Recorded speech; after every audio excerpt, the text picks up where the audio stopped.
Сәлеметсіздер ме 8 сынып оқушылары, біз бүгін 4-90-ға арналған жиынтық бағалау тапсырмаларын орындаймыз.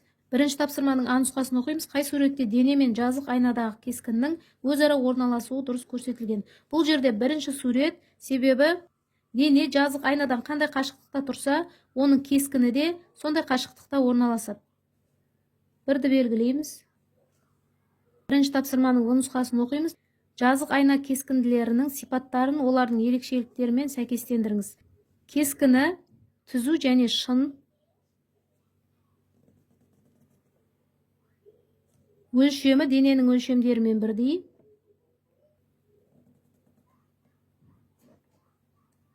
ара қашықтық, дене айна және айна кескін ара қашықтықтары тең.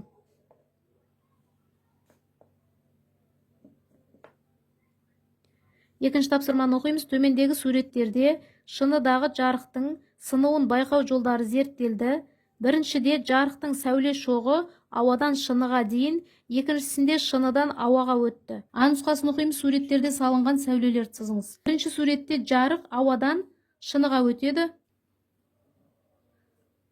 Түсу бұрышынан сыну бұрышы аз болады. Түсу бұрышы, сыну бұрышы гамма. Түсу бұрышы сыну бұрышынан үлкен, себебі ауаның тығыздығы шынының тығыздығынан аз. Альфа үлкен гаммадан.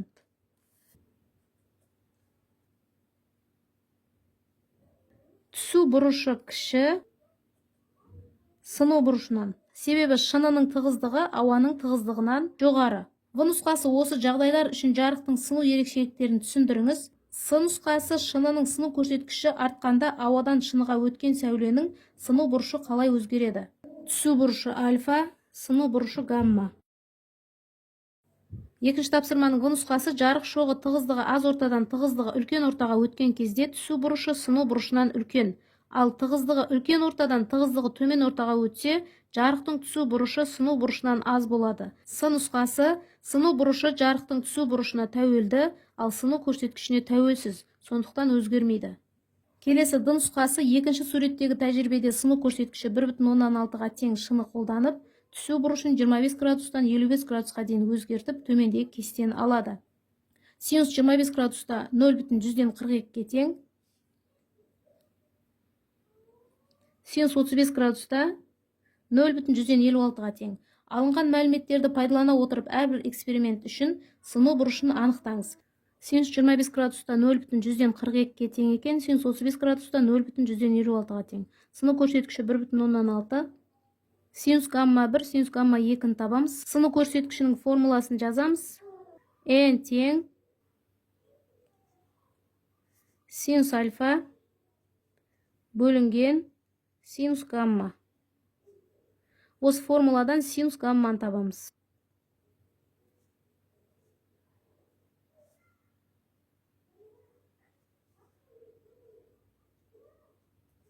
Синус альфа бөлінген n. Осы формуланы бірінші, екінші жағдай үшін қолданамыз. Синус гамма 1, синус 25 градус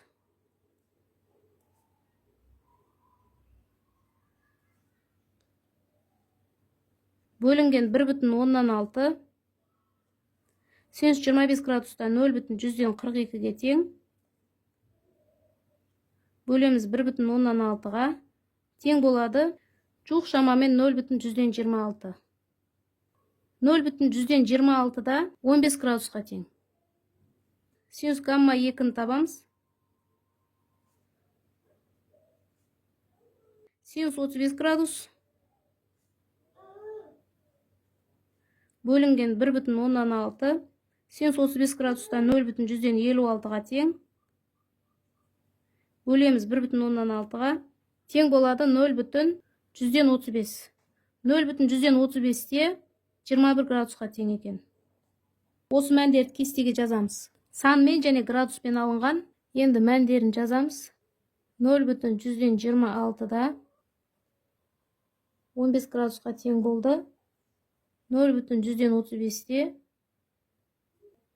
21 градусқа тең. Бұл мәндерді арнайы кестеден аламыз. Үшінші тапсырманы оқимыз. Қос дөңес линзадан 80 см қашықтықта шырақ орналастырылғанда, оның кескіні линзадан 80 см-ден алынады. А нұсқасы линзаның фокустық аралығы қандай? Үшінші тапсырманың А нұсқасы бойынша фокустық қашықтығын табамыз. Линзадан шыраққа дейін 80 см және линзадан шырақтың кескініне дейін де 80 см. Ол үшін жұқа линзаның формуласын жазамыз. 1 бөлінген үлкен F тең 1 бөлінген D қосылған 1 бөлінген кіші F.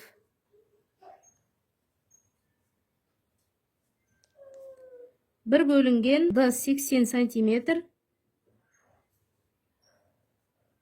қосылған 1 бөлінген F та 80 см, ортақ бөлім 80 см, 80-80-ге бөлеміз 1, 1, 1-ді 1-ге қосамыз 2. Бұл 1 бөлінген F. F-тің өзін табатын болсақ, онда бөлшектің орны ауысады. 80 см бөлінген 2. Сонда тең 40 см болады екен. Фокустық қашықтығы, фокустық аралығы 40 см. 80-нің дәл ортасы болады екен. Фокустық қашықтығы. Шырақ линзадан 80 см қашықтықта орналасқан, әрбір бөлігін 10 см деп алатын болсақ, 10, 20, 30, 40, 50, 60, 70, 80 см екен. Фокустық қашықтығын дәл ортасынан белгілейміз. 1, 2, 3, 4. Осы жерден белгілеп аламыз. Екінші жағынан да дәл сондай арақашықтықтан белгілейміз. 1, 2, 3, 4. Енді біз бірінші сәулені шырақтан линзаға қарай ортадағы бас оптикалық оське параллель жүргіземіз.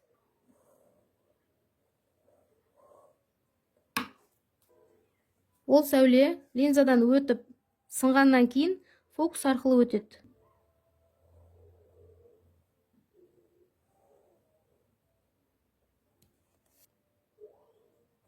Мына жер центрі. Екінші сәулені центр арқылы жүргіземіз.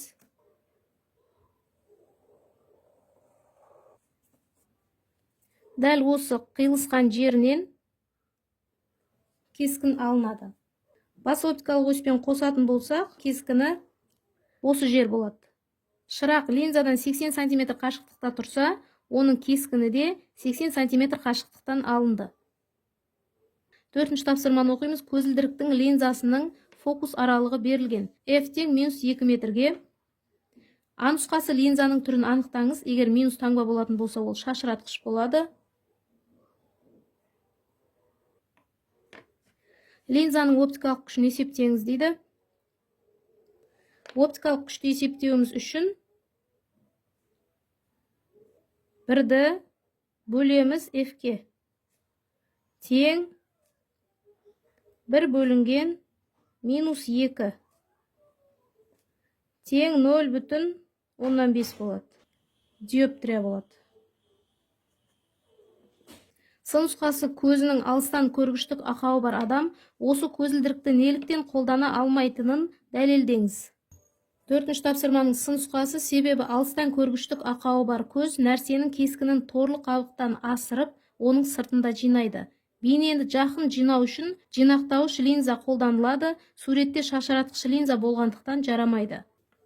Бесінші тапсырманы оқимыз. Төмендегі суреттер бойынша А нұсқасы торларда көз ақауларын сипаттаңыз. Бірінші суретте нәрсенің кескіні ол торлы қабыққа жетпей немесе асып кетіп тұрған жоқ, сондықтан бұл ақауы жоқ көз. Екінші суретте торлы қабыққа жетпей тұр. Бұл жақыннан көргіштік. Келесі суретте торлы қабықтан асырып тұр. Бұл алыстан көргіштік. Бұл нұсқасында суретте көз ақауын түзететін линзаның түрін сызыңыз. Бірінші жақыннан көргіштікті түзететін ойыс линза.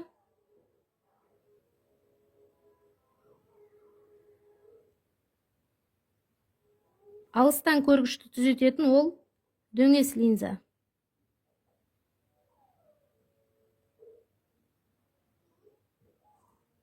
Алтыншы тапсырманы оқимыз. Жарықтың толық шағылуын тәжірибеде көруге болатын призмалар берілген.